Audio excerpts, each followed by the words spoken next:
Assalamualaikum warahmatullahi wabarakatuh. Perkenalkan, nama saya Samila Nurrahma dari Program Studi Pendidikan Bahasa dan Sastra Indonesia dari Fakultas Keguruan dan Ilmu Pendidikan dengan nomor NPM 225304105. Hari ini saya akan menyampaikan resume materi PKKMB dari hari pertama sampai hari terakhir, itu pada tanggal 15 Agustus sampai dengan 19 Agustus 2022. PKKMB Universitas hari pertama yaitu tanggal 15 Agustus 2022. Menciptakan mahasiswa berkarya dan berinovasi untuk kampus Merdeka Belajar. Materi pertama, dengan judul Peran Kepolisian Republik Indonesia dalam mengatasi kejahatan digital, yang disampaikan oleh Yusriandi Yusrin, SIK M Medcom, yaitu kasus kesusilaan terjadi melalui penyebaran foto atau video, pengungkapan bandar judi online yang tersangkanya merupakan salah satu selebgram Lampung yang sedang berada di Banten, pencemaran nama baik, masa digitalisasi semua orang bisa mengakses unggahan, hoax, penipuan online yang berdampak pada isu SARA, penyebaran data atau illegal access, tidak menyebarluaskan data pribadi, username, dan password. Contoh pelanggaran hukum dunia maya yaitu pelanggaran isi situs web, penipuan online, pencemaran nama baik, penipuan kartu kredit, dan illegal access. Tips terhindar hukuman Undang-Undang Nomor 11 Tahun 2008 yaitu menyaring konten sebelum di-share ke media sosial, pengecekan yang lebih teliti sebelum melakukan transaksi melalui media sosial, tulisan yang dibuat pengguna harus didukung dengan fakta, peminjaman online yang pemerasan dan pengancaman. Yang pertama, cek apakah memang jelas ini terkait dengan pinjaman yang ada. Cek apakah benar ada barang atau tidak. Materi kedua yaitu dengan judul Membangun Karakter Mahasiswa sebagai Intelektual sebagai Anti Perundungan atau Bullying, yang disampaikan oleh Dr. Susiatia Herawati. Bullying adalah satu tindakan fisik atau non-fisik yang membuat rasa tidak nyaman pada diri, berdaya saing dalam diri kita sendiri. Kalau kita tidak melakukan apa-apa, maka kita tidak akan pernah maju. Belajar tanpa berpikir itu tidak berguna. Berpikir tanpa belajar itu sangat bahaya. Setiap apa yang dikatakan, terdapat referensi kita seperti keagamaan. Generasi muda itu mereka yang berusia 16-30 tahun. Bagian terpenting dari generasi muda yaitu mereka adalah harapan besar bagi pemerintah, masyarakat, keluarga, bahwa mahasiswa menjadi agen pembangunan dan menjadi solusi permasalahan bangsa. Tanggung jawab generasi muda. Yang pertama, mempertahankan dan memelihara kesatuan bangsa. Yang kedua, mengembangkan kepribadian sehat dan tangguh, berkemampuan berpikir analitis dan sintetis, berilmu tinggi dan berketerampilan, dan bermoral Pancasila dan budi pekerti luhur. Yang ketiga yaitu meningkatkan partisipasi dalam pembangunan politik dan sosial. Yang keempat, memelihara dan mengembangkan demokrasi Pancasila dan menjunjung tinggi hak asasi manusia. Yang kelima, mengembangkan nilai budaya dan leluhur yang relevan. Mahasiswa itu mean of analysis, yaitu berpikirlah melebihi dari badan kita sendiri. Materi ketiga dengan judul Pengembangan Karakter Mahasiswa dari Perspektif Agama, yang disampaikan oleh Profesor Dr. Kiai Haji Said Akil Siroj, MA. Semua pemikiran, ideologi, gagasan, konsep yang bukan dari Islam itu adalah jahiliyah. Indonesia bukan negara agama, melainkan negara yang rakyatnya harus beragama, menjunjung tinggi kemanusiaan, lintas suku, dan lintas agama. Menjadi panutan bagaimana cara berideologi dan berbudaya, karakter yang integritas dengan ideologi tersebut. PKKMB Universitas hari kedua dengan tanggal 16 Agustus 2022. Materi pertama dengan judul Merdeka Belajar, Kampus Merdeka, yang disampaikan oleh Profesor Dr. Heriandi SH.MS. Visi Indonesia 2045 yaitu berdaulat, maju, adil, dan makmur. Yang pertama, pembangunan manusia serta penguatan ilmu pengetahuan dan teknologi. Yang kedua, pembangunan ekonomi berkelanjutan. Yang ketiga, pemerataan pembangunan. Yang keempat, penetapan ketahanan. Tantangan. Yang pertama, industri 4.0, literasi data, penguasaan topik humanisme atau kemanusiaan. Yang kedua, era globalisasi. Yang ketiga, bonus demografi. Indikator profil pelajar Pancasila. Yang pertama, bernalar kritis atau berkemampuan legislatif. Yang kedua, kemandirian atau independen mencari. Yang ketiga, kreatif, inovasi, serta seni budaya. Gotong royong atau soft skill utama, kebinekaan, berakhlak mulia, seperti moralitas, spiritual, dan etika. Tujuan Merdeka Belajar Kampus Merdeka yaitu menciptakan bimbingan belajar yang lebih fleksibel. Materi kedua dengan judul Kesadaran Lingkungan Hidup, Manajemen Risiko dan Kampus Sehat, yang disampaikan oleh Profesor Dr. Asep Sukohar, SKED, MKes, SP, KKLP. Permasalahan lingkungan hidup di individu, lingkungan alam, pencemaran air, pencemaran tanah dan pencemaran udara, lingkungan buatan, dan lingkungan sosial. Menjaga kelestarian yaitu dengan 3R, reduce, reuse, recycle.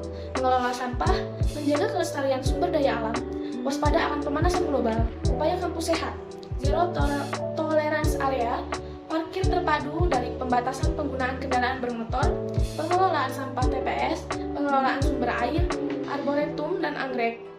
Kenapa kita perlu manajemen risiko? Karena terjadinya perubahan lingkungan yang terus-menerus. Contohnya manajemen risiko yaitu manfaat kebijakan lingkungan, cooperate, social responsibility. Materi ketiga dengan judul Etika dan Norma Kampus dan Pengembangan Karakter Mahasiswa yang disampaikan oleh Profesor Dr. Yulianto MSI. Menjadi mahasiswa ideal mampu berpikir positif terhadap sesuatu, mampu mengembangkan sisi akademik dan organisasi. 4 tipe karakter mahasiswa. Yang pertama, kekurangannya yaitu dalam bergaul, kurang bersosialisasi dengan teman.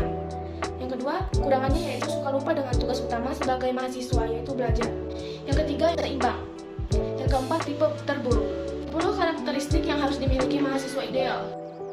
5 cara menjadi mahasiswa, yaitu mematuhi peraturan yang ada, mengembangkan diri sesuai minat, aktif membaca dan memahami masalah yang ada, jujur, berintegritas, dan sopan, lakukanlah yang terbaik selama kuliah. Materi keempat dengan judul Perguruan Tinggi di Era Evolusi Industri 4.0 di Masa Pandemi dan Kehidupan Kampus yang disampaikan oleh Profesor Dr. Suharso PhD.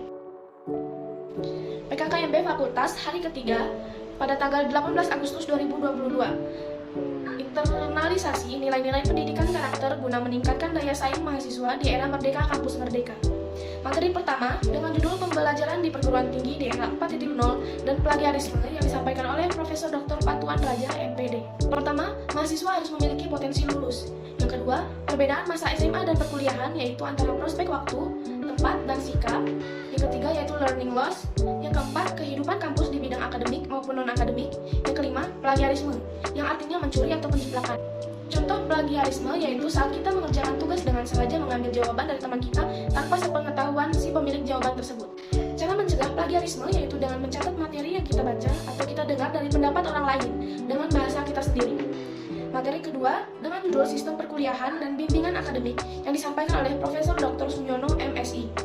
Yang pertama, menghadapi era revolusi industri 4.0 yaitu literasi data, literasi teknologi, dan literasi manusia. Yang kedua, pengembangan iptek dan inovasi, yaitu kegiatan ekstrakurikuler, kemampuan kognitif, belajar sepanjang hayat, general education, dan literasi baru. Yang ketiga yaitu winning karakteristik seperti komunikatif, etis, cerdas, gigih, kooperatif, dan proaktif. Yang keempat yaitu mahasiswa harus memiliki tujuan atau sasaran, seperti realistis, terukur, spesifik, dan fleksibel. Yang kelima yaitu motivasi diri dalam mengatur waktu. Cara menyusun jadwal yang efisien. Yang keenam yaitu sistem kredit semester dan IP juga IPK. Materi ketiga yaitu dengan judul Fasilitas Umum Fakultas dan Kemahasiswaan yang disampaikan oleh Dr. Andes Supriyandi SPD. Yang pertama, mahasiswa akan mendapatkan fasilitas parkir saat memasuki semester 3 dengan mendapatkan kartu akses parkir di dalam fakultas. Yang kedua, mahasiswa dapat menggunakan bis tayo untuk pergi ke gedung fakultas. Materi keempat dengan judul Bidang Kemahasiswaan dan Alumni Universitas Lampung yang disampaikan oleh Dr. Riswanti Rini MPD.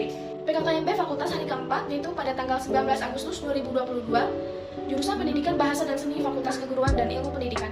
Dengan visi pada tahun 2025 program studi Pendidikan Bahasa dan Sastra Indonesia menjadi program yang unggul, profesional, dan bermartabat tingkat nasional di bidang pendidikan bahasa dan sastra Indonesia.